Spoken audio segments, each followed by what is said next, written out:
Hay amores que no tienen nombre en ningún idioma porque ningún idioma los anticipó. El amor de un padre por el hijo que mató a su mujer es uno de ellos, no el perdón. El perdón es una categoría que implica un antes y un después, una ruptura y una reparación, un movimiento desde un estado hacia otro. Lo que hace Evaristo Calón Gemir no es eso. Lo que hace Evaristo Calón Gemir es algo más antiguo y más difícil de nombrar que el perdón. Es algo que existía antes de lo que ocurrió y que siguió existiendo después, que no necesitó romperse para poder repararse porque en ningún momento dejó de estar entero. Su hijo lleva 19 años intentando entender eso. 19 años, 4 presidentes, 3 papas, una pandemia. Todo eso ha ocurrido en el mundo exterior mientras Aurelio Calonge Vidal cumplía condena por matar a su madre. Y en todos esos años, sin excepción, sin una sola semana en que la vida de su padre fuera lo suficientemente complicada como para que la visita no ocurriera, Evaristo Calonge ha estado en esa sala. Aurelio tiene 43 años, su padre tiene 71, y hay algo que Aurelio dice cuando habla de ello que detiene la conversación cada vez que lo dice.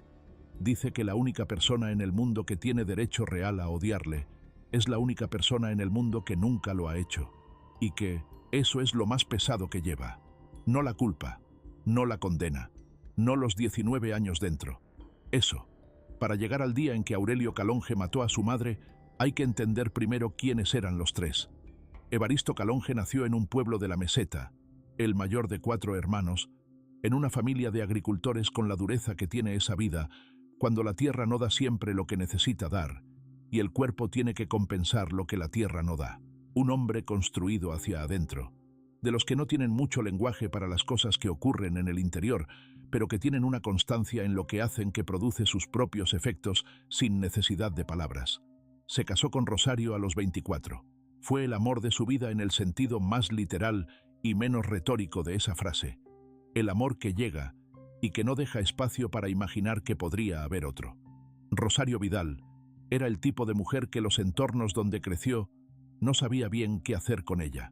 Inteligente con la inteligencia práctica de las personas que no tuvieron acceso a los instrumentos formales de la inteligencia, pero que tienen una claridad sobre cómo funcionan las cosas y las personas que los instrumentos formales no garantizan. Directa, con un sentido del humor seco que Evaristo quería, y que los demás a veces no sabían si era humor o era seriedad hasta que ya era tarde. Se quisieron de una manera que sus hijos vieron crecer. Aurelio fue el único hijo. Hubo intentos de más, no hubo más.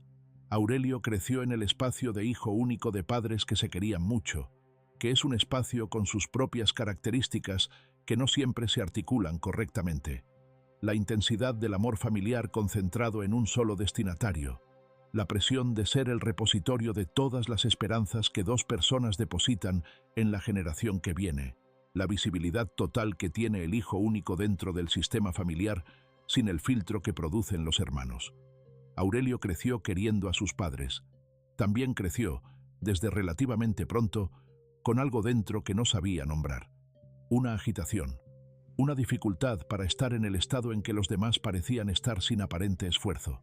No hiperactividad en el sentido clínico que ese término tiene ahora y que en su infancia no existía como categoría diagnóstica disponible.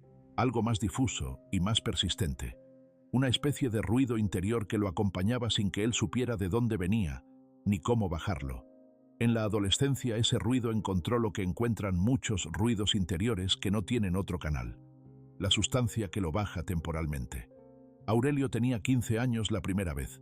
No hace falta detallar la sustancia porque la sustancia no es el punto. El punto es el efecto que produjo. La primera vez que Aurelio sintió que el ruido interior bajaba a un volumen en que era posible estar quieto, en que el mundo exterior se ordenaba de una manera que le resultaba tolerable, en que el cuerpo dejaba de ser un lugar donde estar, era complicado. Ese efecto fue suficiente para producir la consecuencia que ese efecto produce en personas con ese ruido interior y con esa primera experiencia de alivio. Volvió. Los años que van de los 15 a los 24 de Aurelio son los años de lo que la adicción produce cuando no se interviene. El ciclo de control y pérdida de control.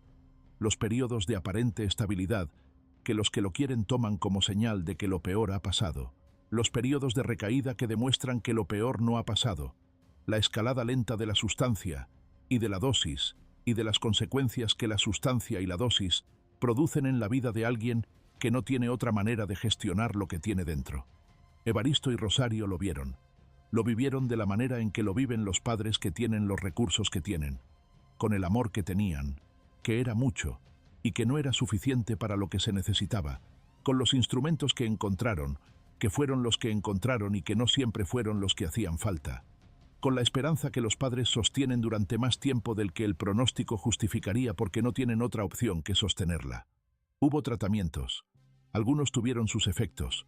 Ninguno tuvo el efecto definitivo que los tres esperaban que tuviera. Hubo periodos largos de sobriedad que Aurelio recuerda con la nitidez de los periodos en que uno está presente en su propia vida de una manera que la sustancia impide. Periodos en que trabajó, en que tuvo relaciones, en que fue de alguna manera la versión de sí mismo que sus padres veían cuando lo miraban y que él mismo veía cuando se miraba sin el filtro de lo que la sustancia produce cuando no está.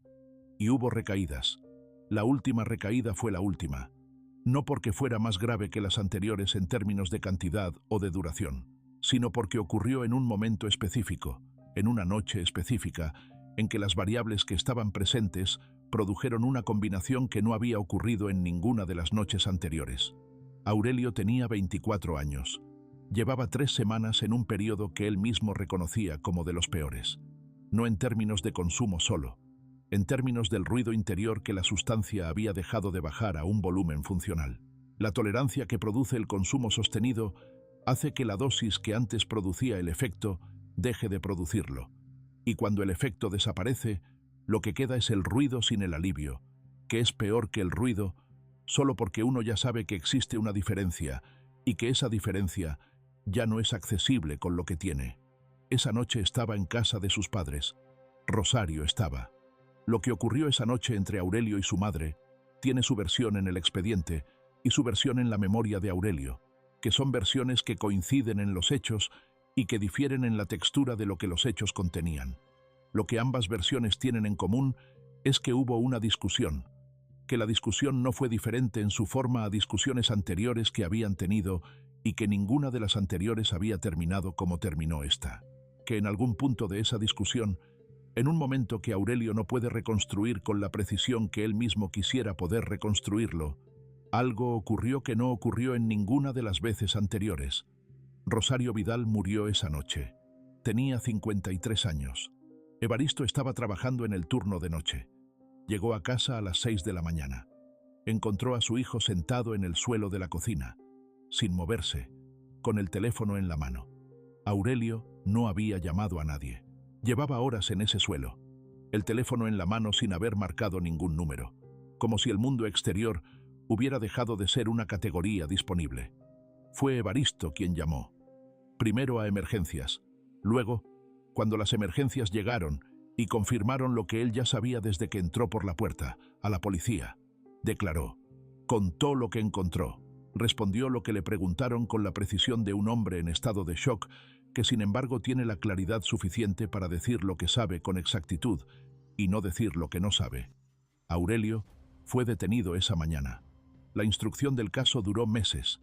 La condena fue de 23 años con posibilidad de progresión ordinaria. Evaristo Calonge estuvo en el juicio, sentado, en silencio, con la expresión que tienen las personas que están procesando algo que sobrepasa cualquier categoría previa que tuvieran disponible para procesar cosas, sin apartar los ojos de su hijo durante los momentos en que su hijo podía verlos. Aurelio no lo miró durante el juicio, no porque no quisiera, porque no podía, porque mirar a su padre en esa sala, con lo que había entre los dos en esa sala, era algo para lo que no tenía los instrumentos en ese momento. Mirarlo habría requerido recibir lo que había en esa mirada, y Aurelio no estaba en condiciones de recibir nada en ese momento que no fuera el peso de lo que ya estaba recibiendo.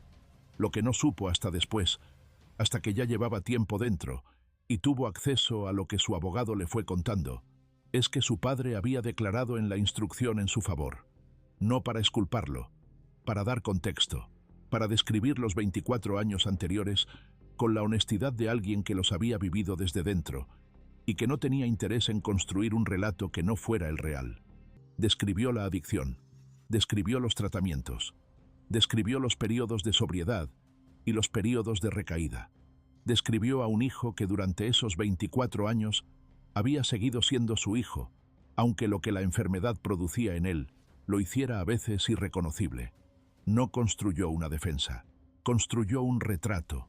Aurelio leyó esa declaración 3 años después del juicio cuando su abogado se la hizo llegar. Y fue la primera vez en esos 3 años que lloró. No en el sentido de que no hubiera tenido otros momentos de dolor en esos 3 años, sino en el sentido de que llorar requiere cierto tipo de apertura que en los primeros años dentro Aurelio no tenía disponible. Que el sistema de cierre que había construido alrededor de lo que había ocurrido era suficientemente eficiente como para que el dolor tomara otras formas que no eran las del llanto. Esa declaración lo abrió. La primera visita de Evaristo fue a los 6 meses de condena. Aurelio no la esperaba. No porque no pensara que su padre fuera capaz de ir. No era una predicción sobre lo que su padre podría o no podría hacer. Era la incapacidad de imaginar que algo así era posible. Que su padre pudiera entrar en una sala de visitas de un centro penitenciario donde estaba cumpliendo condena por matar a su madre y sentarse frente a él como si eso fuera una cosa que un padre hace. Pero fue. Se sentó. Y no dijo nada durante los primeros minutos. Aurelio tampoco. Había entre los dos el tipo de silencio que no es vacío sino todo lo contrario. El silencio tan lleno de lo que hay que no queda espacio para el sonido. Fue Evaristo quien habló primero. Le preguntó si comía bien. Aurelio lo miró, y no supo si reír o si la pregunta era exactamente lo que necesitaba que le preguntaran en ese momento. Su padre le preguntaba si comía bien, con todo lo que había entre los dos, con todo lo que estaba en esa sala que no era comida. Le preguntaba si comía bien. Dijo que sí. Evaristo dijo que bien. Y siguieron sentados. Lo que vino después de ese primer silencio y de esa primera pregunta fue una conversación que Aurelio describe como de las más extrañas de su vida, porque tenía la textura de las conversaciones ordinarias entre padre e hijo, mientras existía alrededor de esa textura todo lo que hacía que esa conversación no fuera ordinaria en ningún sentido. Hablaron de cosas concretas, del huerto que Evaristo tenía y que seguía manteniendo, de la rodilla que le daba problemas desde hacía años, de un perro que había aparecido en la finca y que se había quedado. No hablaron de Rosario, no esa vez. No hablaron de Rosario durante las primeras visitas. Evaristo puso sus propios tiempos en eso, y Aurelio respetó esos tiempos con la única razón posible para respetarlos, porque no tenía ningún derecho de imponerle a su padre el momento en que ese nombre tenía que estar en esa sala. La primera vez que hablaron de Rosario fue en la 10ª visita, aproximadamente. Fue Evaristo quien la trajo, con la misma naturalidad con que había preguntado si comía bien la primera vez. No de golpe, con la naturalidad de alguien que tiene a esa persona dentro de cada pensamiento de cada día y que en algún momento la naturalidad de tenerla dentro produce que salga. Dijo que la echaba de menos. Así, sin más, como se dicen las verdades que no necesitan elaboración porque su peso ya está en ellas. Aurelio no supo qué decir. Dijo que él también. Y Evaristo asintió, como si eso fuera exactamente lo que necesitaba escuchar, y no más que eso. Hubo conversaciones más difíciles que vinieron después, no de golpe, y no siguiendo un plan. De la manera en que las cosas difíciles se dicen cuando hay suficiente confianza acumulada, y suficiente tiempo y suficiente claridad de que la relación puede sostener lo que hay que decir. Hubo una en particular que Aurelio recuerda como la más difícil de los 19 años. Fue en torno al 4.º año de condena. Evaristo había llegado con algo diferente ese día. No era tristeza, ni era enfado.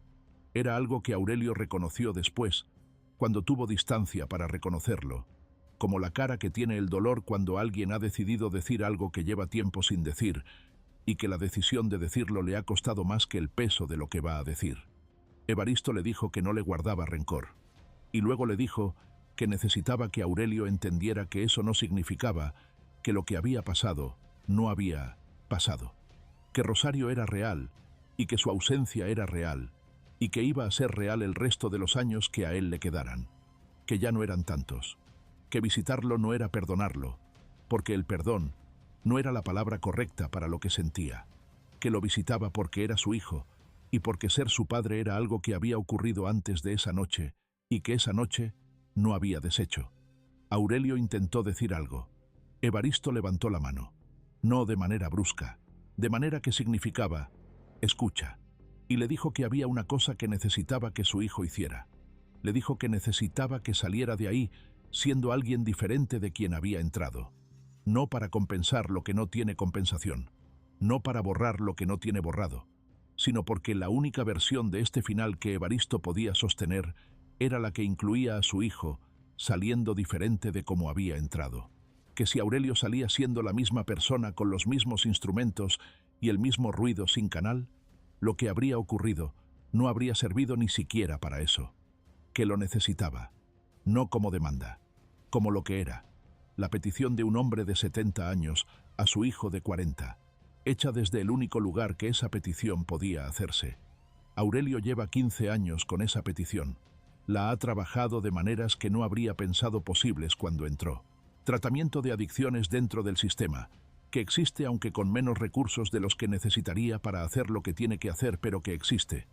Trabajo terapéutico individual con los psicólogos del centro que ha tenido, con la variabilidad que tiene ese trabajo cuando depende de los profesionales disponibles en cada periodo. Grupos de trabajo con otros internos que tienen historias distintas y puntos en común. No ha consumido en 19 años, no como mérito que presentar, como hecho. Ha aprendido cosas sobre el ruido interior que a los 15 años no sabía que se podían aprender. Ha aprendido que el ruido tiene nombre y tiene origen, y que tener nombre y origen no lo elimina, pero lo hace manejable de maneras que no requieren lo que él usaba para manejarlo. Ha aprendido que hay instrumentos que no sabía que existían. Los usa con la regularidad de alguien que sabe que la alternativa a usarlos no es simplemente no usarlos, sino volver a lo que había antes de ellos. Y ha aprendido a recibir. Eso fue lo más difícil. Recibir la visita de su padre sin la huida refleja que produce la culpa cuando alguien que queremos nos da más de lo que sentimos merecer. La culpa tiene una manera específica de reaccionar ante el amor inmerecido, produciendo el impulso de alejarse, de rechazarlo, de protegerse del amor que duele más que el castigo, porque el castigo al menos confirma lo que la culpa dice de uno mismo. Evaristo no castigó. Y eso, dice Aurelio, fue más difícil de sostener que cualquier castigo que su padre le hubiera podido dar. Aprender a quedarse dentro de esa visita sin huir, a mirar a su padre a los ojos sin apartar la vista antes de tiempo, a recibir las preguntas sobre si comía bien como lo que eran, la única manera que su padre tenía de decirle que seguía siendo su hijo, que esa frase seguía siendo verdad, aunque todo lo demás hubiera cambiado. Eso le llevó años. Tiene 4 años de condena por cumplir. Saldrá con 47. Su padre tendrá 75. Aurelio piensa en eso, en los años que su padre tiene, y en los que le quedan, y en la aritmética que esa combinación produce, en que los 75 años y lo que venga después son años en que su padre ya no estará en esa sala de visitas, porque ya no habrá sala de visitas, en que lo que sea que construya cuando salga, tendrá que construirse con la conciencia de que el tiempo es lo que es, y de que su padre lleva 19 años yendo a verlo, y que lo que le queda por hacer con eso es más urgente de lo que la sensación de tener 4 años todavía a veces le permite sentir. Hay algo que Evaristo le dijo en una visita reciente, que Rosario lo quería, que lo quería con la dificultad que tiene querer a alguien cuando ese alguien está en el lugar en que Aurelio estuvo durante años, con el agotamiento y la esperanza mezclados en proporciones que cambian según el momento, pero que lo quería. Aurelio le preguntó por qué le decía eso. Evaristo le dijo que porque quería que lo supiera, que quería que cuando Aurelio pensara en su madre, que lo hacía, él lo sabía, no pensara solo en esa noche, que esa noche era real y que lo que pasó esa noche era real, pero que Rosario también era los 24 años anteriores. Era la madre que lo había querido con esa misma dificultad y esa misma mezcla de agotamiento y esperanza. Era también eso. Aurelio no respondió en ese momento. Tardó. Y en la visita siguiente, antes de que su padre dijera nada, le dijo que lo había pensado, que lo entendía, y que gracias. Evaristo asintió. Preguntó si comía bien. Aurelio dijo que sí, y siguieron sentados. Hay una pregunta que esta historia hace sin decirla. La pregunta de qué clase de amor es capaz de sobrevivir a lo que no debería poder sobrevivir. ¿De qué está hecho el amor de Evaristo Calonge por el hijo que le quitó a Rosario? Si es fortaleza, si es fe, si es simplemente la biología del amor parental que tiene su propia lógica, que no pasa por el merecimiento, ni por la evaluación moral de lo que el hijo hizo. Si es algo que Evaristo eligió, o algo que simplemente no pudo dejar de ser. Evaristo dice que no lo sabe. Dice que en algún momento dejó de hacerse esa pregunta, porque la pregunta no cambiaba nada de lo que hacía de todas formas. Que el miércoles siguiente volvería a ir, como todos los miércoles. 19 años de miércoles, que son, para alguien que mira eso desde fuera, la definición más exacta de amor que existe sin necesitar ninguna otra palabra. Si algo de lo que escuchaste hoy te llegó a un lugar que no esperabas, suscríbete. Las historias que importan raramente son las más fáciles de contar. Aurelio Calonge Vidal tiene 43 años, 4 por cumplir. Y cada miércoles, a las 4 de la tarde, su padre cruza una puerta de seguridad y se sienta frente a él. Sin falta, sin excepción. Desde hace 19 años.